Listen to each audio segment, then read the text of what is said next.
अब टॉपिक है क्या,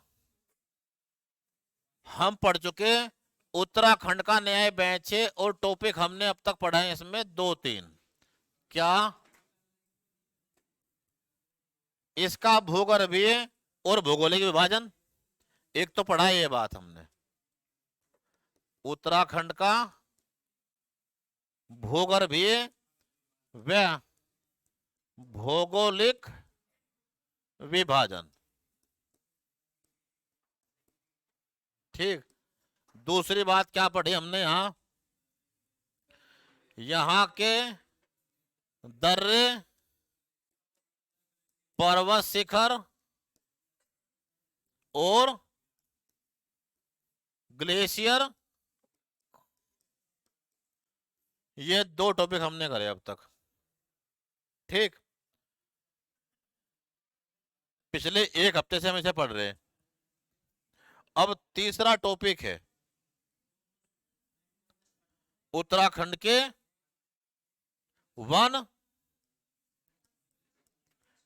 वनों के प्रकार, वन आंदोलन और वनों में रहने वाले जीव। अब टॉपिक है ये,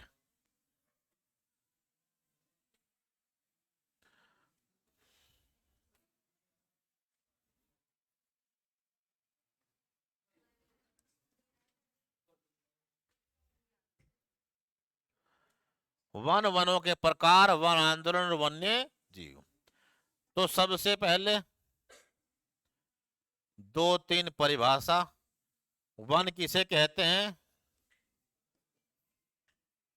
वृक्ष किसे कहते हैं,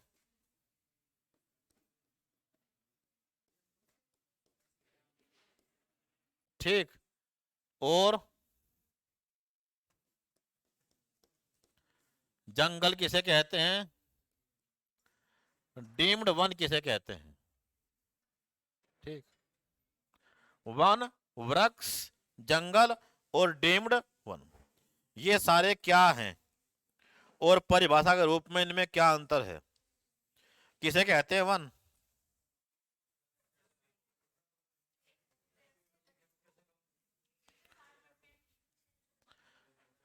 वनों की परिभाषा दो आधार पे है। वनों की परिभाषा दो आधार पे है। एक आधार तो ये है कि जहां भी कोई पेड़ खड़ा होगा तो उसकी एक छतरी होगी। ये क्या है, इसकी एक छतरी, छत्र, ठीक।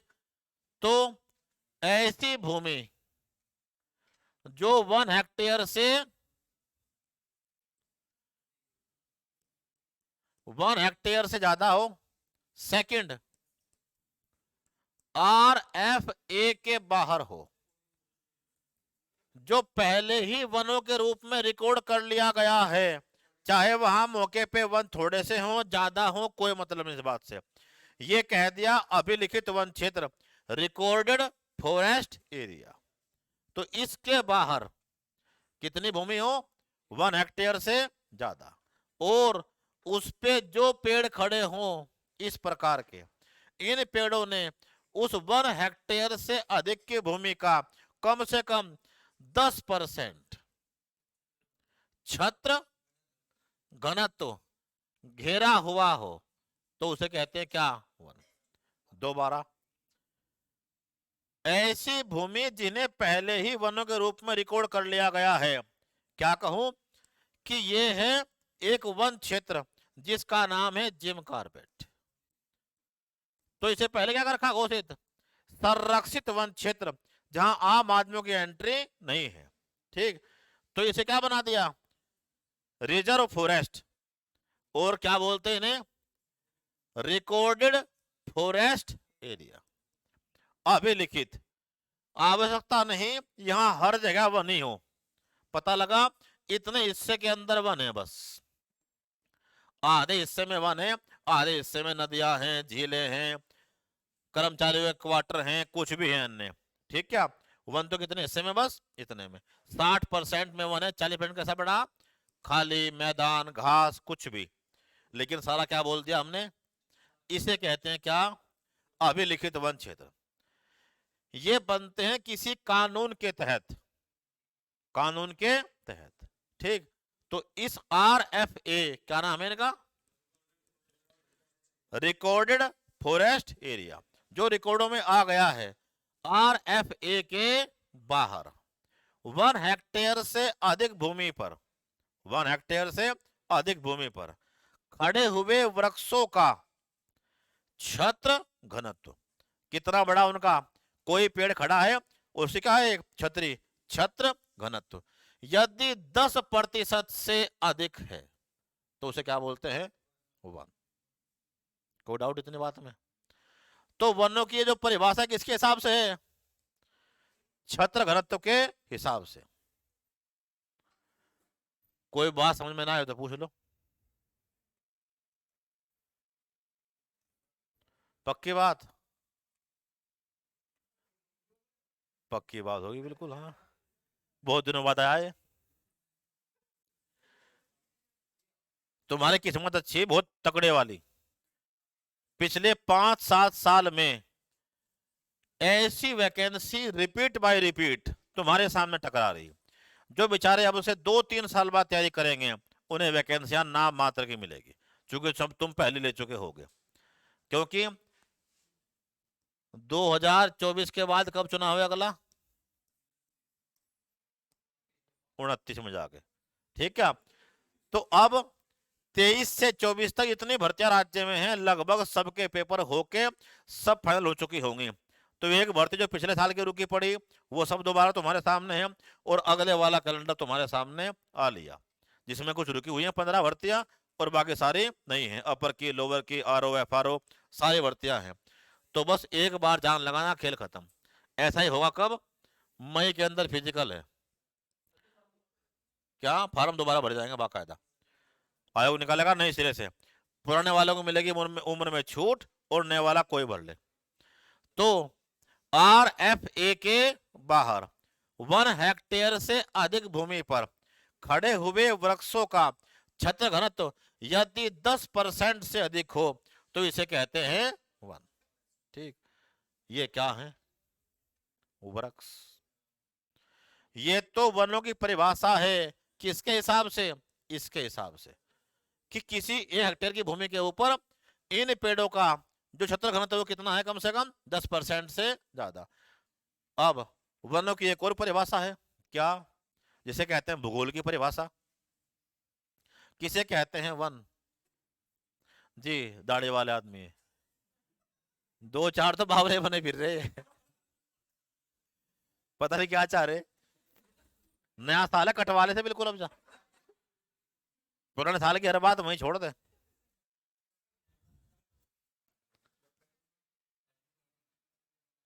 जी, तो नया आदमी किसे कहते हैं वन,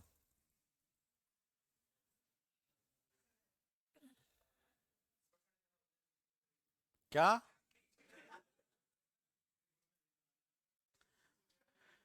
प्राकृतिक रूप से उगने वाली, जो अपने आप उगती हो।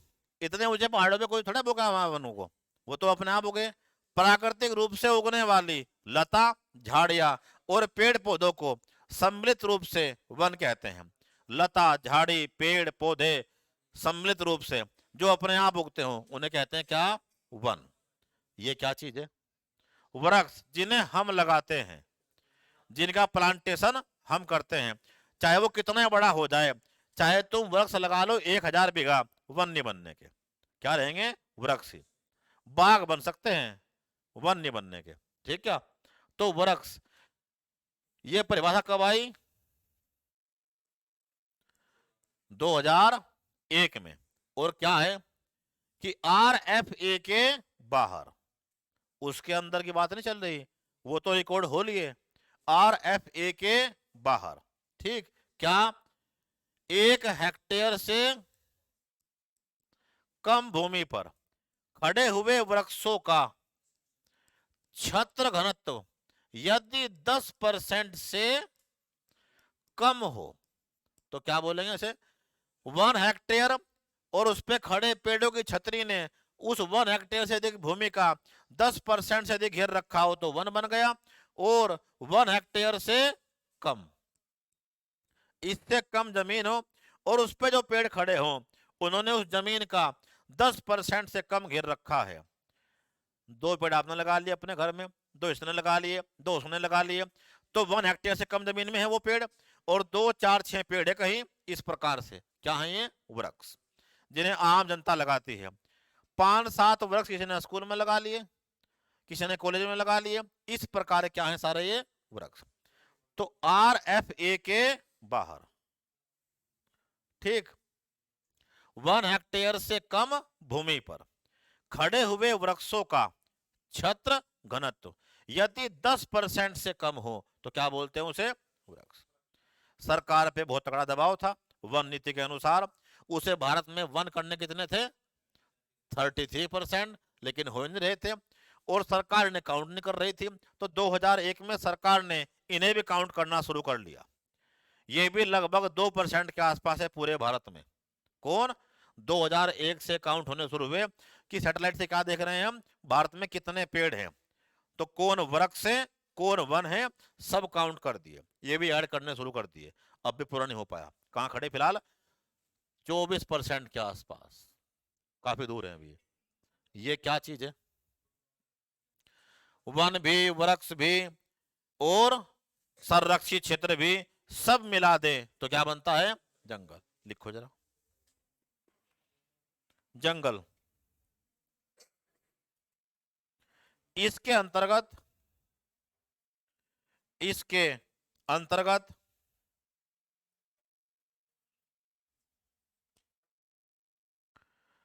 वन वृक्ष, इसके अंतर्गत वन वृक्ष, संरक्षित क्षेत्र, वन वृक्ष, संरक्षित क्षेत्र, निजी वन आदि सब आते हैं, आदि सब आते हैं।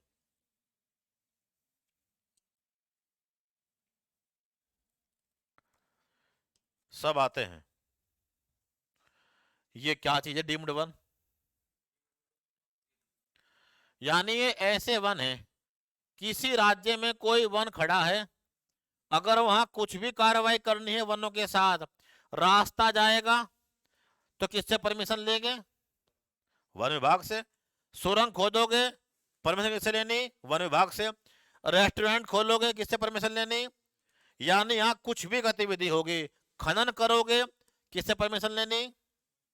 तो पता लगा एक गांव यहाँ है बिल्कुल वनों के पास, हाईवे पास से जा रहा है और लाखों लोग कहाँ भाग रहे तुरंत एकदम नया साल बनाने पहाड़ों में, ठीक क्या? और कुछ लोग कमा सकते हैं इसमें पैसा, रेस्टोरेंट से, होटल से इत्यादि से, किसी खेल के माध्यम से, रोमांचक खेल। लेकिन वनों में यह काम करने का अधिकार उसे है ही नहीं।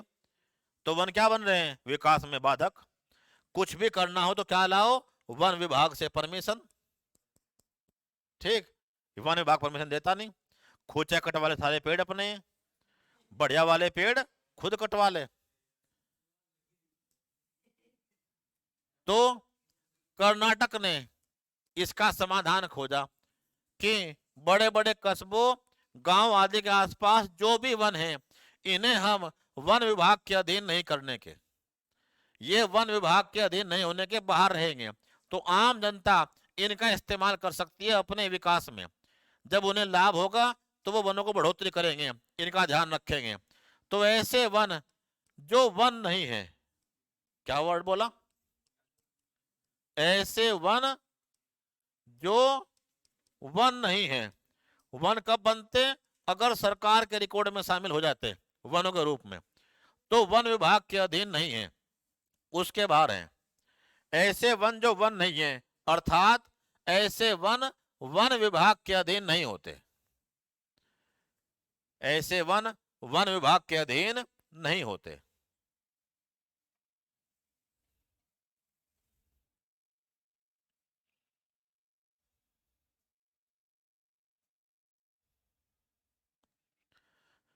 देश के वनों का 1% इसी प्रकार के वन हैं। देश के वनों का 1%, देश के वनों का 1% इसी प्रकार के वन हैं। देश के वनों का 1% इसी प्रकार के वन हैं। देश के वनों का 1% इसी प्रकार के वन हैं और यह सबसे बड़ी मात्रा में कर्नाटक में है। कर्नाटक में है।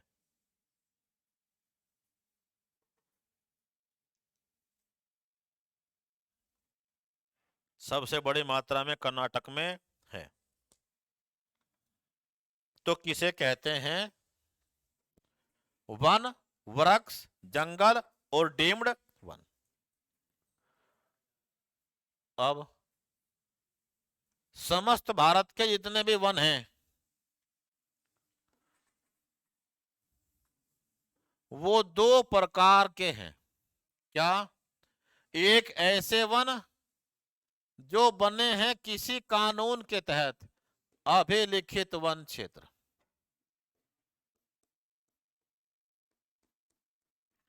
क्या? Recorded forest area, RFA। ऐसे वन किसी नियम कानून के तहत बनते हैं। किसी नियम कानून के तहत बनते हैं, उन्हें क्या बोलते हैं? अभिलिखित वन क्षेत्र। ठीक, अभिलिखित वन क्षेत्र। तो जितने भी ये वन्य जीव विहार है, अब हमारे पास एक नेशनल पार्क है राजाजी, हरिद्वार का। ठीक, इसके पास से इसकी 3 रेंज है। एक और पोला हमारी तरफ मोतीचूर हरिद्वार की ओर, देहरादून साइड में कौन है? देहरादून साइड में पोला, पौड़ी गढ़वाल चिला, हरिद्वार मोतीचूर, और इसके उसमें कस्बे बस्तियां रोड चारों तरफ है। ठीक, क्या जो इस पार्क के अंदर से भी होके जा रही हैं। तो पता लगा बहुत बड़ा एरिया है किसका? राजाजी नेशनल पार्क का। लेकिन आवश्यक नहीं कि यहां हर जगह पेड़ ही खड़ा हो। ये कहां शामिल कर लिया हमने? पता लगा यहां वन है, बराबर से रोड है, कोई कस्बा है, कुछ है, यहां से क्या जा रही है? कोई रोड। तो यहाँ रोड, तालाब, झील, आर्द्र भूमि कुछ भी हो सकता है।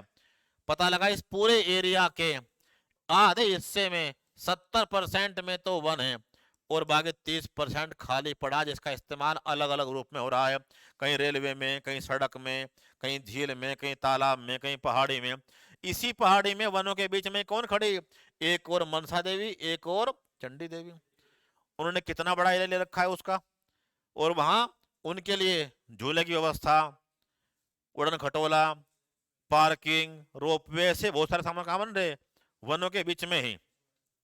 तो इस पूरे एरिया में ही 84 कुटिया हैं महर्षि महेश योगी की, ऋषिकेश के पास की।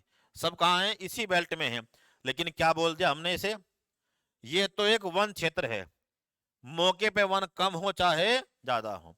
तो अभिलिखित वन क्षेत्र ऐसा वन क्षेत्र है जो किसी नियम कानून के तहत बनता है। ठीक, जिसमें शामिल होते हैं कौन? ये वन्य जीव विहार, ये नेशनल पार्क, और क्या? जैव मंडल आरक्षित क्षेत्र। तो सरकार करती है किसी कानून के तहत इन्हें घोषित। वन अधिनियम 1921, जहां से ये पूरा काम चला है। कौन? वन अधिनियम 1921 के बाद से काम चला है, ऐसे क्षेत्रों को वन क्षेत्र घोषित करना। वन अधिनियम 1921 के बाद सरकार किसी भी एरिया को क्या कर सकती है? घोषित। इसमें संशोधन हुआ 1927 को, यह है वो आधार। आज भारत में जितने भी वन इस प्रकार से होते हैं घोषित, उनका सबसे पहला कानून सबसे बड़े रूप में कब आया था? 21 भी तुम छोड़ दो या काट दो, ये है, तुम्हें एक वर्ड ध्यान रखना बस, 1927 में, जिसमें संशोधन होते जा रहे हैं आज तक, अमेंडमेंट। तो ऐसे वन जो किसी नियम कानून के तहत बनते हैं, चाहे मौके पे वहां कम वन हो चाहे ज्यादा हो, चाहे एक पेड़ भी ना हो, उसे कहते हैं क्या? अभिलिखित वन क्षेत्र। उत्तराखंड की सरकार भी इसे ही मानती है। इसके हिसाब से उत्तराखंड में 71.05% वन है, कि हमारा तो वन क्षेत्र में एरिया घिरा हुआ है, मौके पे कम पेड़ हो चाहे ज्यादा पेड़ हो। एक है सरकार ने छोड़ रखे सैटेलाइट, जो ऊपर से ले रहे हैं फोटो और मौके पे कितने वन खड़े हैं, एग्जैक्ट वनों को चेक कर रहे हैं। किसके अनुसार? छत्र घनत्व के अनुसार, छत्र घनत्व के अनुसार। क्या? Tree canopy. तो एक तो वन है किसके अनुसार? नियम कानून के अनुसार बने हुए। एक नियम कानून की परवाह न करते हुए मौके पे एग्जैक्ट कितने वन हैं, ये कौन बता रही है? वनों की छतरी के अनुसार, कम है ज्यादा है किस प्रकार के हैं। तो छत्र घनत्व के अनुसार वन 3 प्रकार के हैं, और चौथा वो एरिया है जहां केवल झाड़ खड़े हैं, वन नहीं है, उन्हें कहते हैं झाड़िया। ठीक, तो स्क्रब, एक तो कौन है? स्क्रब। ठीक, एक क्या है? खुले वन, ओपन फॉरेस्ट।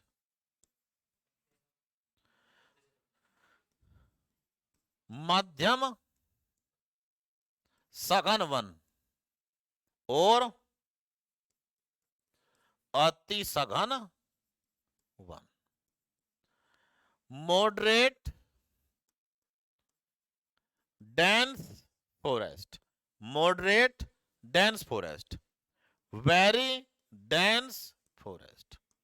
तुमने अभी परिभाषा पढ़ी, ये उसके बाद की कहानी थी। तुमने कहा वन वो है जो किसके बाहर है?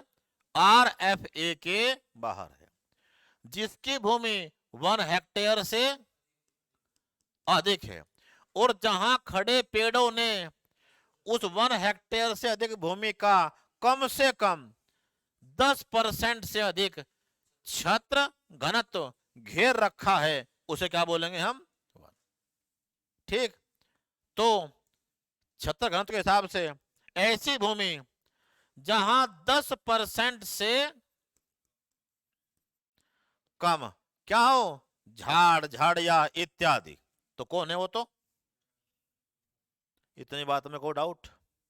10% से कम।